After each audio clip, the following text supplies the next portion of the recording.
Merci d'être là, bienvenue. C'est mon premier Dev Festival, donc je suis très content d'être ici. Je m'appelle Nicolas Frankel. Pendant assez longtemps, j'ai occupé des rôles purement techniques en consulting, développeur, team lead, architecte, bla. Et puis j'en ai eu assez d'avoir des projets avec toujours les mêmes problèmes, des requirements qui changeaient tout le temps, de la pression pour finir dans les délais qui avaient été sortis du chapeau, un management pas toujours qui soutient, on va dire ça comme ça. Et donc maintenant, je suis Developer Advocate. Donc si vous êtes ici, c'est que vraisemblablement, soit vous avez déjà conçu une API HTTP, ou vous planifiez de faire une API HTTP. Qui est dans ce cas-là? OK, c'est cool, vous êtes dans la bonne salle, enfin j'espère. Donc, le problème quand vous concevez votre première API HTTP, c'est que vous devez résoudre tous les problématiques que j'ai mentionnées précédemment dans des projets normaux. Vous devez modéliser vos entités, vous devez choisir les bonnes relations entre vos boundaries. Et en plus de ça, vous devez penser à ce que veut dire REST. Parce qu'il y a une personne qui est venue, qui a écrit une thèse, et il a décrit REST, et il n'est plus jamais revenu. Et maintenant, tout le monde essaie de savoir ce qu'il a voulu dire. Et bien sûr, certaines personnes ne sont pas d'accord entre elles, et ça pose des problèmes. Ah, mais ton API, elle n'est pas REST. Oui, mais mon API, elle est plus REST que la tienne. Et puis, il y a des problématiques que REST n'aborde pas. La pagination, par exemple. Pas de pagination. Donc, il y a beaucoup de chances qu'avec tous ces problèmes, il y a quelque chose que vous n'ayez pas imaginé, que vous n'avez pas planifié, et c'est tout à fait normal, c'est le versionning. Et donc, quand votre business vient vers vous pour dire « on aimerait bien que vous déployiez la V2 », vous pouvez avoir cette réaction-là. Et ce n'est pas l'objectif. Donc, dans ce talk, ce que j'aimerais vous donner, c'est quelques tips and tricks pour que vous n'ayez pas cette réaction si votre business vous demande de faire une V2. Donc déjà, est-ce qu'on est d'accord que ça, c'est la situation initiale? Vous avez une app, que ici j'appelle un upstream, et derrière, vous avez des endpoints que vous offrez à vos clients sur Internet. C'est votre situation initiale, correct? Ah oui, c'est le nord, là. L'interaction est limitée. J'ai l'impression d'être en Finlande, un peu. Donc, est-ce que c'est votre situation initiale? Oui, très bien. Bon, je vous ai eu, c'est faux. Normalement, jamais, au grand jamais, vous n'allez exposer votre application directement sur Internet. Vous allez toujours avoir un reverse proxy. Ouais? Ouais, OK. Et donc, ma solution, elle est simple. Vous remplacez ce reverse proxy par une API Gateway, et vous avez réglé tous vos problèmes. 4 minutes. Le talk le plus court du monde. Vous avez des questions? Bon, forcément, c'est un petit peu plus compliqué. Mais pour ça, je vais devoir rentrer dans le détail de la différence entre un reverse proxy et une API Gateway. Il y a beaucoup de définitions qui, là aussi, s'affrontent, etc. Donc, je vais vous donner la mienne. Mais pour vous donner la mienne, vous devez comprendre d'où je viens et quelle est ma vision de la chose. Donc déjà, comme vous pouvez le voir, j'ai des cheveux blancs. Donc j'ai commencé à utiliser Internet, le World Wide Web, avant les années 2000. Qui c'est qui n'était pas né? Parce que voilà, ouais. Et chaque année, il y en aura plus. Bienvenue. Bienvenue à cette nouvelle génération. Donc, avant les années 2000, c'était quoi Internet? Alors déjà, moi j'ai commencé, il y avait déjà des images sur votre navigateur. Qui a utilisé un navigateur sans images? Ouais, il y a encore des gens qui sont plus vieux que moi. Félicitations aussi. Donc il y avait déjà des images, en sachant qu'avant il n'y avait pas d'images, c'était une révolution, mais moi j'ai déjà connu ça. Il y avait des fichiers MIDI. Imaginez que vous pouviez mettre un fichier, donc un fichier MIDI c'est un fichier audio avec une qualité, on va dire, qui se rapprochait du synthétiseur. Vous pouviez le mettre à la racine de votre site web, et quand quelqu'un ouvrait le site web, ça jouait le fichier. Qui a fait ça? C'était pourri, hein? Ouais. Mais on le faisait parce que c'était fun, parce que c'était « Waouh, c'est trop cool !» Ça n'avait aucun intérêt, mais tout le monde l'a fait. Enfin, tous ceux de cette époque-là. À cette époque, il n'y avait pas de feuille de style. Imaginez-vous faire un site web sans feuille de style. Donc pour faire des boutons, en fait, on faisait des tables, et avec des couleurs différentes pour chaque côté. Ça donnait un petit effet de relief, c'était super beau. Le web sémantique, on n'en parlait même pas. Et puis, comme je sais qu'il y a des développeurs JavaScript dans la salle, je ne vais pas me prononcer sur le fait que ça soit une bonne ou une mauvaise chose, mais il n'y avait pas de JavaScript à l'époque. Je faisais ça à l'époque sur un truc qui s'appelait HotDog Pro. Alors attention, hop, je vais essayer ça. Non, ça marche. Oui, ça marche. Hop là. HotDog Pro. HotDog Pro, c'était un logiciel magnifique à l'époque, c'était le summum. En fait, il y avait autant de boutons que vous aviez de balises, et quand vous cliquiez sur un bouton, ça vous écrivait la balise dans votre éditeur de texte. Il fallait bien sûr pas oublier de recliquer sur le bouton pour fermer la balise.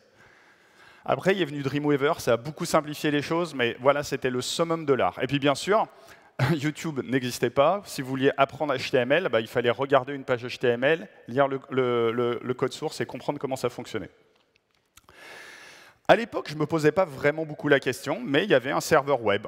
Donc moi, en fait, j'uploadais mes fichiers sur un serveur FTP. De l'autre côté, il y avait un serveur web. Je suppose qu'à l'époque, c'était Microsoft IIS. Et derrière, les gens pouvaient voir mon contenu. Donc, le serveur web servait des fichiers statiques. Très bien, on ne lui en demandait pas plus. Mais les développeurs étant ce qu'ils sont, on a dit « Ah ouais, mais en fait, on aimerait bien faire des choses un peu plus évoluées. Par exemple, je voudrais bien avoir la date et l'heure à l'intérieur de ma page, ce qui était complètement inutile, comme les fichiers audio, mais c'est pas grave. C'était cool. Il y avait des use cases qui étaient un peu plus intéressants, comme je voudrais avoir la date et l'heure de la dernière mise à jour du fichier sans avoir à chaque fois à l'écrire à la main. Ça, c'était un peu plus utile. Et donc, on a pu penser qu'en écrivant, par exemple, à l'époque, c'était des scripts Perl, on pouvait générer cette page HTML. Ça marche très bien, sans doute, à la génération, mais pour la maintenance, ça ne marche pas très très bien, parce qu'il faut reconstruire le code dans votre tête pour savoir ce qu'il va générer. C'est pour ça que quand vous faites du Java, par exemple, on n'écrit pas nos servlets à la main, on a des JSP qui vont être avant transpilés en servlets. Qui c'est qui fait du Java, d'ailleurs, pour savoir à qui je m'adresse? Plutôt la moitié. OK.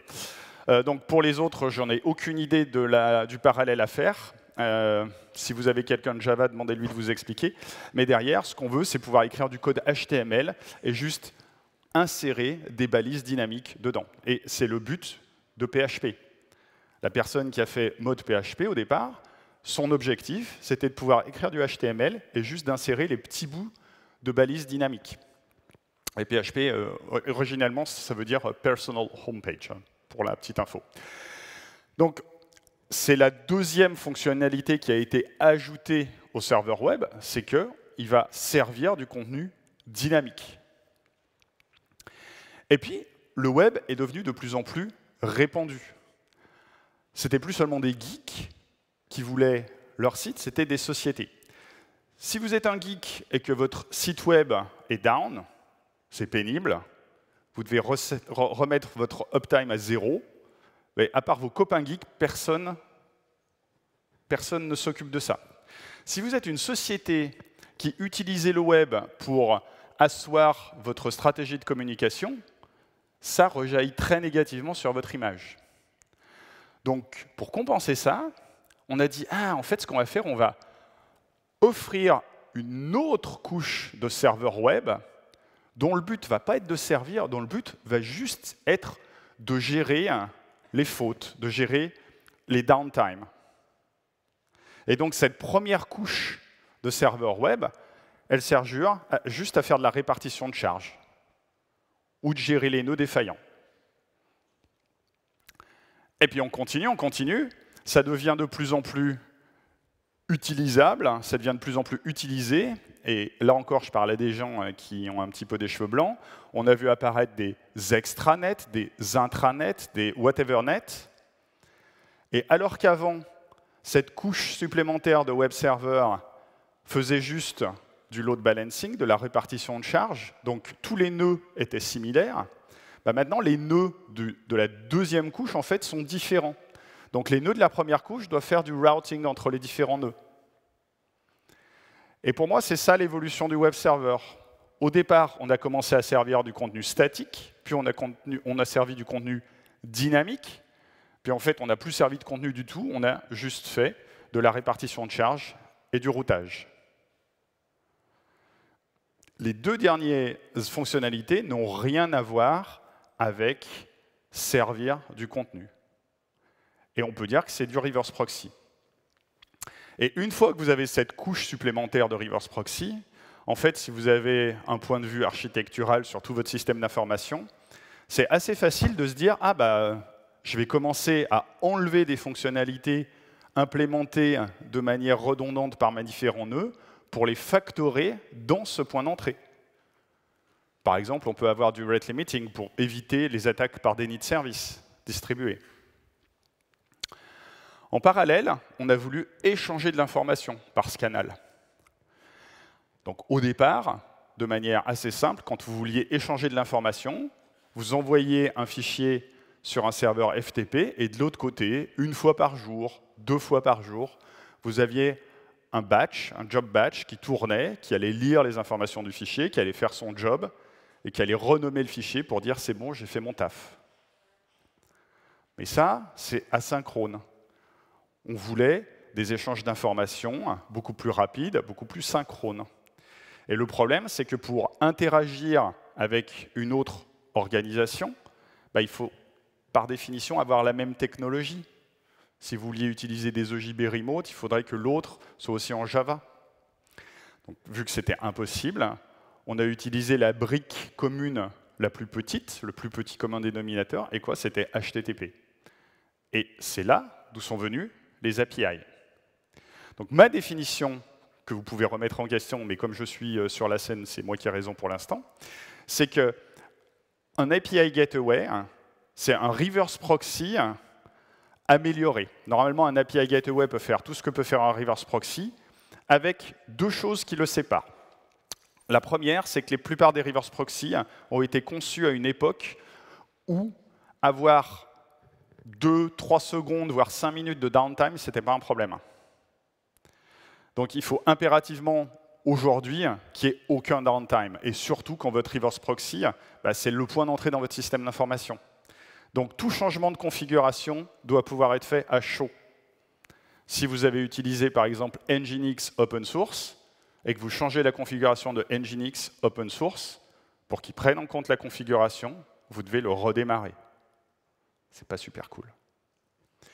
La deuxième chose, c'est que les reverse proxy, c'est une brique qui est vraiment uniquement technique. J'ai parlé du rate limiting, donc vous allez donner une limite haute pour dire, pour éviter les attaques par déni de services distribués, je ne veux pas qu'un client attaque ce endpoint plus de X fois par seconde. Et ça marche très bien. Le problème, c'est que vous commencez à faire des API. Il y a certains de vos clients qui vont demander d'avoir une limite plus élevée. Et si vous avez un petit fonds commercial, vous allez dire « OK, je vous accorde une limite plus élevée, mais je vous fais payer une somme. » Et donc, vous ne pouvez plus considérer tous vos clients de la même manière. Et ça devient compliqué pour un reverse proxy, parce que vous allez devoir lui injecter de la logique métier. Et encore une fois, ce n'est pas des produits qui ont été conçus pour ça.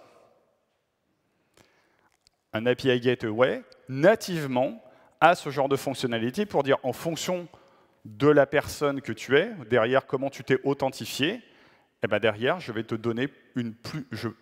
donner une limite plus ou moins élevée. Ça ne veut pas dire que vous devez pousser toute votre logique métier dans votre API Gateway, mais ça veut dire que ce n'est plus une aussi mauvaise idée qu'avant. Donc voilà une liste d'API Gateway qui sont disponibles on-premise et qui sont open source. Je vous invite à compléter cette liste avec votre API Gateway préféré, mais je pense que j'ai fait une bonne liste. Moi, je travaille sur Apache API 6, donc dans ma démo, j'utiliserai Apache API 6, mais il n'y a rien qui vous oblige d'utiliser celui-ci. Juste deux mots, Apache API 6, c'est un projet Apache, donc vraiment open source, pas derrière, il y a une seule société qui fait ce qu'elle veut. Si vous connaissez le principe de graduation de la fondation Apache, vous donnez le projet à la fondation Apache, ils partent dans l'incubateur, et après, vous devez respecter un certain nombre de règles, par exemple, justement, un certain nombre de committeurs qui viennent de sociétés différentes. Et ça, ils ont, parce que j'étais pas là à cette époque, ils ont réussi à le faire en un an, ce qui me semble assez rapide. L'architecture est assez simple, c'est basé sur Nginx, parce que, comme je l'ai dit, c'est un très bon reverse proxy. Pour compenser le fait que Nginx, on ne peut pas changer sa configuration à chaud. Il y a un projet qui s'appelle OpenResty. Donc c'est un projet qui est un Lua JIT qui va vous permettre de changer la configuration via du scripting Lua. Le problème de la configuration de OpenResty, c'est qu'elle ressemble trait pour trait à la configuration Nginx. Et quand votre configuration elle commence à être un peu trop grosse, ça pose des problèmes de maintenance. Donc ce que propose Apache API 6, c'est des abstractions comme une route, un service, un consumer, et tout est basé sur une architecture en plugin. Donc maintenant, je vais arrêter de trop parler, enfin je vais continuer de parler heureusement, mais je vais plutôt me baser sur la démo. Donc je vous ai dit, ma solution, utiliser un API Gateway. Donc faisons ça. Je vais lancer le projet, et puis derrière, je vais vous l'expliquer. Donc je me base sur Docker Compose. Là, j'aimerais bien qu'il se réveille, merci. Oh non, ça commence super bien. OK.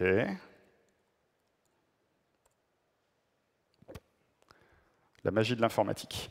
OK. Donc, j'utilise la dernière version d'Apache API 6, comme je vous l'ai dit. API 6, alors je suis désolé, j'ai fait ce talk hier en anglais, et j'ai les mots anglais qui me viennent à l'esprit. Donc, il stocke sa configuration dans etcd. Etcd, c'est du storage clé-balleur distribué, le même qui est utilisé par Kubernetes. Si j'ai un petit peu de temps, je vous montrerai le dashboard. Je vais aussi utiliser Prometheus parce que je veux monitorer, je veux observer les métriques de ma solution. J'aurai Grafana pour les afficher sur une interface graphique. Et puis derrière, j'ai ma vieille API, donc de laquelle je veux migrer, et ma new API vers laquelle je veux migrer. Alors, juste deux mots. Donc, j'ai ma old API. Pour ceux qui font du Java, c'est un magnifique projet Java Spring Boot.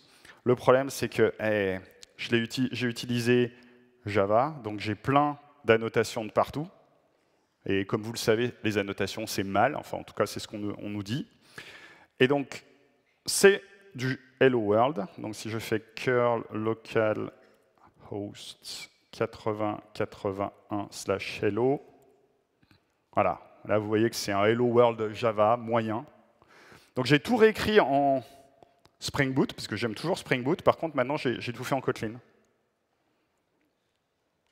Donc voilà, j'utilise le DSL Kotlin et j'ai plus qu'une seule annotation. Et on peut voir tout de suite l'amélioration des performances et de la qualité. Voilà, c'est beaucoup mieux. Donc mon but, c'est de migrer de cette application Old API vers l'application New API. Normalement, je déploie l'application New API tout à la fin, mais comme j'ai Docker Compose, je vais rester là-dessus. Donc première chose à faire, on va essayer d'utiliser le reverse proxy. Et le problème, c'est que si on utilise le reverse proxy qui est fraîchement initialisé, il n'est pas configuré, donc il ne sert rien. Donc première chose à faire, c'est actuellement de configurer le reverse proxy. Comment est-ce qu'on configure Apache API 6? On le configure avec un appel d'API. Donc on a une route qui est dédiée à ça, API 6 admin routes. Comme c'est changer la configuration d'un reverse proxy, c'est une opération sensible. Donc il y a plusieurs moyens pour sécuriser l'accès. Alors déjà, le port est différent. Donc vous pouvez exposer votre port admin uniquement vers l'intérieur de votre système d'information, voire le limiter à un certain range d'adresse IP. La deuxième chose, c'est que vous avez une clé d'API. Alors bien sûr, ici, c'est une démo. Du coup, j'ai utilisé la clé d'API par défaut, ce que vous ne devez jamais faire. Et ici, donc, je vais créer une route avec l'ID 1. Et c'est quoi une route? Bon, derrière, j'ai un nom qui est optionnel. Et derrière, je vais avoir ici une URI. Et optionnellement, je peux avoir une méthode. Si je ne donne pas la méthode explicite, c'est toutes les méthodes. Et en gros, quand API 6 reçoit une requête qui match l'URI et la méthode, il va forwarder cette requête vers l'upstream. Un upstream, c'est constitué de un ou plusieurs nœuds. Ici, j'ai mis les nœuds en dur. Normalement, en production, surtout dans le monde des containers, les nœuds peuvent partir et revenir, ils peuvent être tués et peuvent être spawnés, donc vous avez du service discovery. Ici, c'est une démo, j'ai un seul nœud en dur. Et comme je vous l'ai dit, j'aimerais bien que tout soit monitoré, donc j'ai le plugin Prometheus. Donc si je lance ça et que derrière, je refais, j'ai ma première route qui a été configurée. Magnifique. Bon, je suis revenu au point de départ quand même, hein. Mais au moins, je peux commencer à travailler. Donc la première étape qui va être intéressante, c'est comment est-ce qu'on va versionner notre API.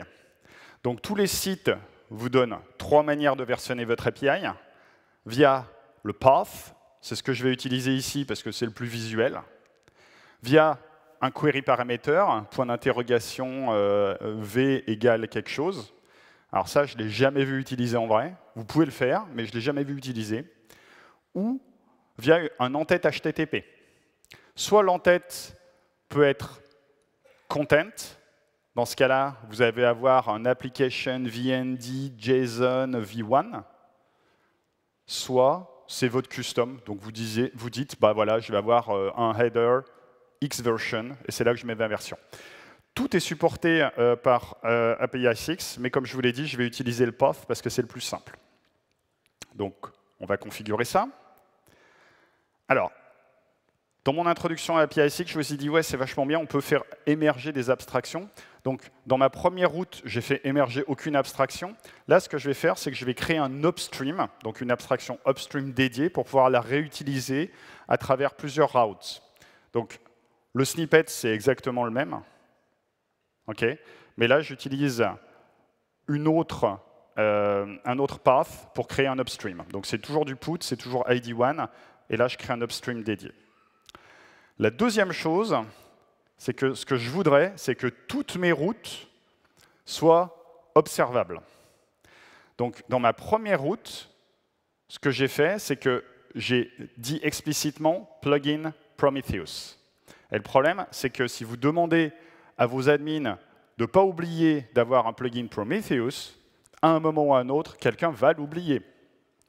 Et je vous fiche mon ticket que ça se passera exactement sur la route que vous avez besoin de débugger. Donc ce qu'on voudrait, c'est que par défaut, toutes les routes soient observées. Donc il y a un truc qui s'appelle le Global Rule, et le Global Rule, c'est dire, quand j'exécute ça, toutes les nouvelles routes par défaut vont avoir le plugin Prometheus. Et puis finalement, je vais créer ma route versionnée. Donc comme je vous l'ai dit, je vais utiliser le path. Donc ici, je crée ma route avec l'ID 2. Donc c'est toujours du put. Je lui donne toujours un nom optionnel. Là, mon URI, elle est légèrement différente. Elle va être v1/hello. Elle va référencer l'upstream que j'ai créé précédemment, l'upstream avec l'ID 1. Par contre, je dois résoudre un problème. C'est que si je fais cette route-là et que je ne fais rien d'autre, quand API 6 va recevoir v1/hello, il va forwarder v1/hello à l'upstream, et à l'upstream ne connaît pas v1/hello, il connaît que hello. Donc je dois enlever le v1. Et pour ça, ça se fait encore par un plugin. Donc je vais créer une configuration de plugin. Et ici, je réécris mon URL. Donc v1/ quelque chose, enfin v1 quelque chose, bah je conserve juste le quelque chose. Donc maintenant, je peux attaquer mon upstream par une route qui n'est pas versionnée, qui est toujours là, et une route versionnée. Magnifique. Maintenant, prochain problème. Ben maintenant, on a 2 routes. Et le problème, c'est qu'avec 2 routes, ben vous êtes sûr que les gens qui utilisent la route qui n'est pas versionnée, ben ils ne vont pas changer parce que ça ne sert à rien. Et les nouveaux utilisateurs, il y a une chance non nulle qu'ils utilisent la route qui n'est pas versionnée. Donc il faut impérativement qu'on arrête d'utiliser cette route. Le problème, c'est que vous ne connaissez pas, vous ne savez pas communiquer avec les gens vos utilisateurs, parce que quand vous avez mis en place votre API, pour enlever toute friction, vous n'avez pas soumis les utilisateurs à un processus d'enregistrement. Peut-être vous auriez dû, peut-être pas, mais en tout cas, aujourd'hui, vous n'en avez pas. Donc la seule manière de faire ça, c'est via HTTP. Et la seule manière qu'on a, c'est sur la route non versionnée, d'envoyer un 301 sur la route versionnée. Donc comment est-ce qu'on fait ça? Ben, vous connaissez la réponse maintenant. Il y a un plugin. Donc, sur la route numéro 1, je vais patcher pour rajouter le plugin redirect, et derrière, je le redirige vers V1, ce que j'ai demandé. Donc maintenant, hop, pardon, CTRL A, CTRL E,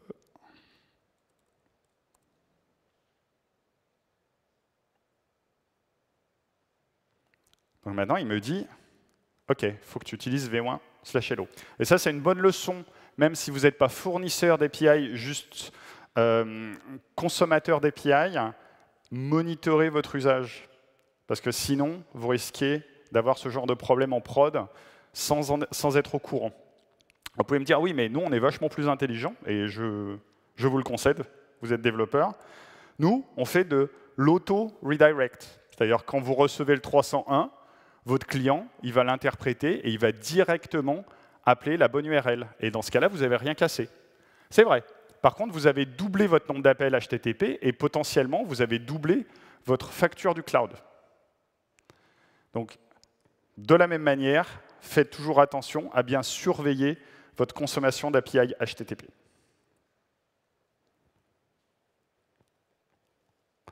OK. Donc, comme je vous l'ai dit, pour éviter de la friction, on n'avait pas demandé aux utilisateurs de s'enregistrer. Le problème, c'est que là, on se rend compte que maintenant, quand on doit introduire un changement qui n'est pas compatible, ben, on n'a plus trop d'outils en fait, pour dire à nos utilisateurs qu'il y a quelque chose qui a changé. Donc, ce qu'on aimerait bien, c'est connaître leur adresse email. Mais je suppose que vous n'aimez pas vous enregistrer. Vous n'aimez pas recevoir des emails marketing vous vantant les mérites de mon produit. Donc quand je vous demande de vous enregistrer, en général, vous ne le faites pas. Par contre, les développeurs, il y a un truc qu'ils aiment bien, c'est les trucs gratuits. Ouais. Hein, vous avez joué au jeu pour gagner des trucs. Vous avez pris des bonbons, des stylos, etc. Donc là, je ne peux pas vous donner des bonbons et des stylos, mais par contre, ce que je peux vous dire, c'est, OK, en fait, ce que je vais introduire dans mon API, c'est une limitation, une rate limiting. Et derrière, si vous vous enregistrez, ben en fait, vous n'êtes pas rate limité. Donc, vous pouvez continuer à utiliser mon API gratuitement de manière anonyme. Par contre, je vais vous donner une limite au votre nombre d'appels que vous pouvez faire. Et si vous enregistrez, j'enlève la limite. Et ça, c'est un bon moyen de vous inciter, pas de vous forcer, mais de vous inciter à vous enregistrer. Comment on fait? Ben, on a un plugin, mais là, malheureusement, je n'ai pas trouvé de plugin qui le fait. Donc, j'ai dû créer mon propre plugin. Donc, comment est-ce qu'on fait un plugin en API 6? Ben, en fait, c'est un plugin Lua. Est-ce qu'il y a des développeurs Lua dans la salle? Pas un seul. Cool. Je vais pouvoir montrer un code, parce que moi non plus, je ne suis pas un développeur Lua. Donc, ce que j'ai fait du copier-coller d'un plugin de rate limiting existant, et puis j'ai rajouté ma logique. Et ma logique, elle tient dans 10 lignes. Et en gros, ma logique, c'est je vais vérifier si l'utilisateur est authentifié avec un certain plugin qui s'appelle KeyAuth. Et si c'est le cas et que je le trouve, ben, je me barre de ça. Et sinon, je continue à utiliser la logique de rate limiting. Donc, si je lance ça et que je curl le V1 comme ça, voilà, maintenant je suis rate limité. Donc maintenant, il faut que je fasse de manière à ce que les gens puissent s'enregistrer. Donc là, ça dépend de votre cas d'utilisation. Moi, dans mon cas, je vais utiliser le truc le plus simple. Donc je vais utiliser un plugin qui s'appelle KeyAuth. Et le KeyAuth, c'est si j'ai un header avec la valeur API key, avec la clé le nom de la clé du header de l'entête API key, je vais chercher sa valeur dans une table, et si je trouve sa valeur, je vais authentifier la personne avec la valeur. Donc ici, je vais créer un consumer, donc j'ai encore une nouvelle route, c'est une création. Son username, c'est John Doe, ça, c'est pas très intéressant.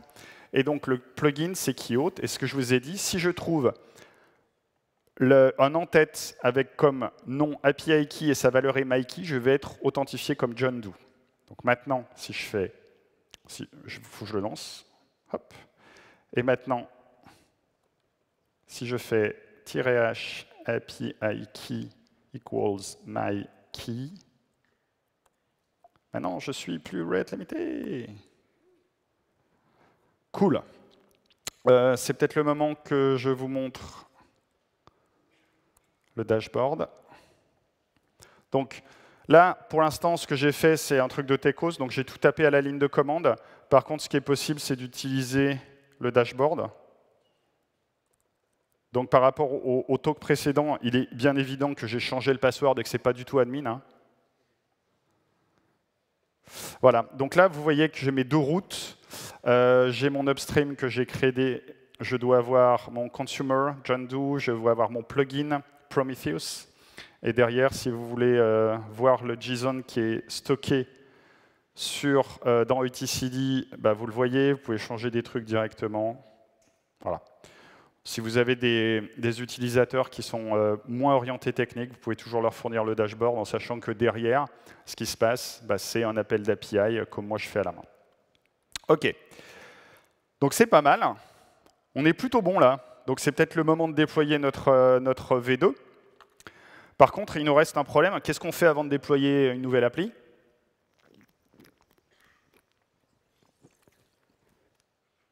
Qu'est-ce qu'on fait? Je l'entends, mais pas très fort, du coup, j'en suis pas sûr. On fait des tests tout court. On fait des tests déjà, on va faire des tests unitaires. Qui fait des tests unitaires? Ouais. Test d'intégration? Ouais. Test en production? Ouais. Alors, c'est effectivement une boutade, mais ce n'est pas vraiment une boutade, parce que dans le monde des API, ce qui se passe, c'est que vous pouvez faire tous les tests unitaires et tous les tests d'intégration que vous voulez. Il y a quand même une chance non nulle qu'en production, il y ait quelqu'un qui vous envoie un payload que vous n'ayez jamais géré. Donc à la fin, vous devez quand même tester en production. Ça, c'est évident.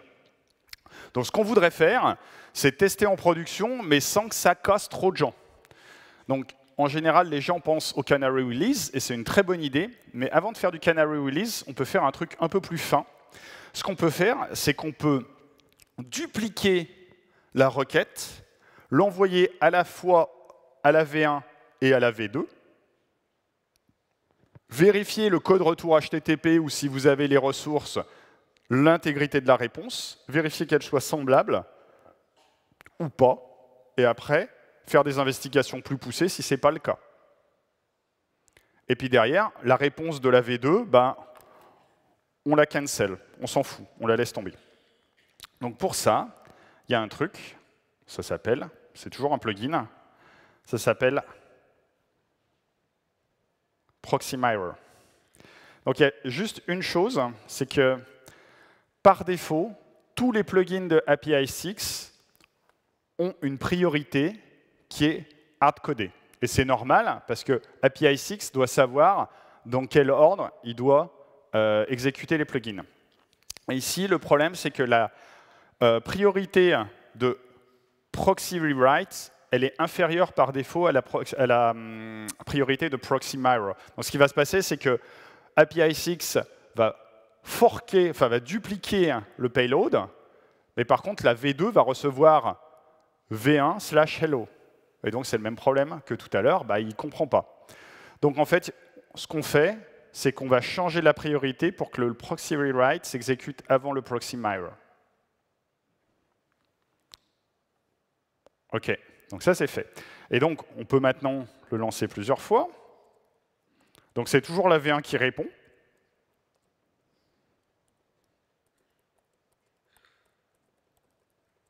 Et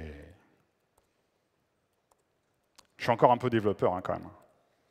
Là, il y a des compétences qui ne s'oublient pas. OK. Et maintenant, ce que je peux faire, donc je n'ai pas un logiciel qui va me vérifier ça. Je vais juste, pour cette démo, aller vérifier sur Grafana, qui a récupéré toutes les informations. Donc ça, c'est le dashboard par défaut de Grafana. Et maintenant, j'ai rajouté 2 petits widgets. Et si vous avez déjà rajouté des widgets dans Grafana, vous savez que ce n'est pas fun. Et donc, on peut vérifier que les courbes sont à peu près les mêmes. Ouais, ça a l'air pas mal. Hein. Voilà. Donc normalement, dans un contexte de production, vous auriez une vérification plus détaillée et plus logique. Mais ici, ça me suffit. Je me dis, OK, les courbes sont à peu près les mêmes. J'ai bien ce que je veux. Donc, je peux déployer la V2. Mais là, maintenant, c'est le moment de se dire, OK, la V2, c'est bien gentil. Mais avant, on va faire du Canary Release. Donc, Canary Release, qui est familier avec la notion de Canary Release? OK, pas tout le monde. Donc, juste, alors en quelques mots, l'idée du Canary Release, c'est qu'on va déployer à une fraction de nos utilisateurs la V2 et on va voir comment ils se comportent, s'ils sont contents, s'ils ne sont pas contents, avec toutes les métriques, bien sûr, qu'il faut. Donc, on va faire la même chose, mais là, on va exposer une fraction de nos utilisateurs à la nouvelle version. Donc, normalement, on commence par une toute petite fraction et puis on l'augmente de manière incrémentale. On peut aussi le faire en fonction d'un header, on peut aussi le faire en fonction d'une IP, on peut le faire en fonction d'une localisation. Là, dans mon cas, je vais juste le faire 50-50, parce que si je n'ai pas envie d'envoyer 100 requêtes pour qu'il y en ait une qui passe en V2. Donc, c'est toujours via... Donc là, je vais créer mon upstream V2, parce que j'ai besoin d'un vrai upstream. Pour l'instant, je n'utilisais pas le vrai upstream. Et puis, je supprime le proxy mirror. Je vais arrêter de dupliquer ma requête. Et la règle est la suivante. Derrière, à l'upstream V2, j'assigne un poids de 1. À la route standard, j'assigne un poids de 1. Donc 1 sur 2, 1 sur 2, ça fait 50%. J'ai une chance sur 2 à chaque fois que ça soit envoyé à la V1 ou à la V2. Vérifions. OK. Ça a l'air pas mal. OK. Donc là, imaginons qu'on ait commencé en fonction de votre nombre d'utilisateurs par 5%. Vous pouvez le faire à 10%, 50%, et puis après, au bout d'un moment, vous avez 100%. C'est pas mal. Donc on peut créer la V2. Et puis maintenant, on a la V2. Et puis là, on a toujours la V2, quoi. Donc c'est bien. Il reste un petit problème à régler, c'est que maintenant, vous avez 2 versions en parallèle. Et puis un jour, vous en aurez 3, et 4, et 5. Et si vous êtes en charge du budget, si vous êtes team lead ou engineering manager, vous savez qu'un nombre de versions supérieur, ça implique que derrière, vous devez splitter votre budget entre toutes ces branches. Et ça, c'est pas cool. Donc on va devoir supprimer les versions les plus vieilles. Comme on fait? Alors j'ai cherché un petit peu et je suis tombé sur un brouillon, un IETF draft, qui s'appelle deprecation. Et derrière, c'est juste des headers. Donc c'est aussi pour ça qu'il faut impérativement, quand vous consommez des API, de regarder les en-têtes, et surtout les en-têtes qui apparaissent, pour justement vérifier ce genre de choses. Soit vous allez pouvoir maintenant communiquer avec les clients qui ont bien voulu s'enregistrer, soit vous devez utiliser ce fallback pour ceux qui n'ont pas voulu s'enregistrer. Donc ça se passe comment? On va envoyer un en-tête de réponse qui va s'appeler deprecation et qui va être soit un booléen, donc c'est une très mauvaise idée, mais dans la démo, comme je suis un gros feignant, j'utilise un booléen, soit une date, et bien sûr la date doit être dans le futur, hein, vous allez annoncer qu'à cette date dans le futur, ça va être déprécié, et derrière, vous allez avoir un en-tête qui va s'appeler link, qui va pointer vers la ressource à utiliser à la place. Et si vous êtes vraiment très très sympa, vous allez dire aussi, vous allez rajouter un en-tête qui va s'appeler sunset, où vous allez dire à cette date, par contre, il n'y aura plus rien. Donc la première date, la date de dépréciation, c'est à partir de cette date, il ne faut plus l'utiliser. Et la date de sunset, c'est à partir de cette date, il n'y a plus rien derrière. Alors ça, encore, c'est via un plugin, c'est le plus simple. Donc je supprime le traffic split, et derrière, je rajoute des headers. Et là, je vais utiliser les variables Nginx pour éviter de ne pas hard-coder mes trucs. Donc je récupère le scheme, le host, le server port, tout ça. Et si je le lance, et je ne sais plus si je l'ai lancé, hop. Ah, merci. Merci pour le feedback. Hop. OK. Donc, je supprime le traffic split. J'ai un plugin Response Rewrite. Je rajoute des headers. Donc, là, j'ai dit un booléen, ce n'est pas une bonne idée. Utiliser une date, mais je suis feignant. Et ici, je réutilise des variables Nginx pour éviter de tout hard-coder.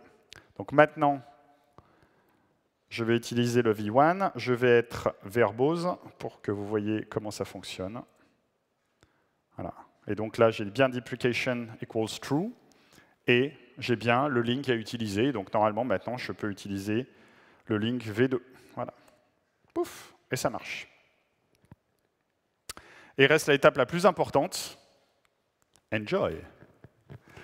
Parce que je pense qu'avec tous ces petits conseils, normalement, quand votre métier va revenir vers vous pour faire la V3, ça va être beaucoup, beaucoup plus simple.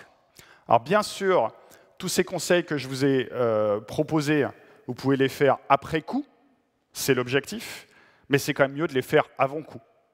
Donc pour votre prochaine API, essayez de penser à tout ça avant de déployer une API qui n'est pas versionnée.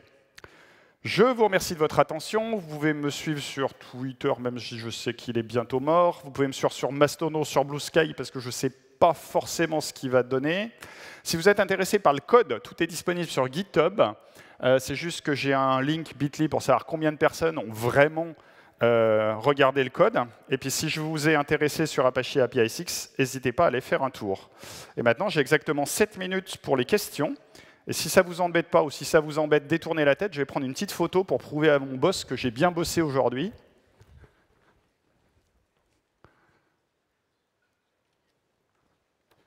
Merci beaucoup. N'oubliez pas de détourner la tête si vous ne voulez pas être sur la photo, même si à cette distance, ça ne sert à rien. Hop, voilà. Merci.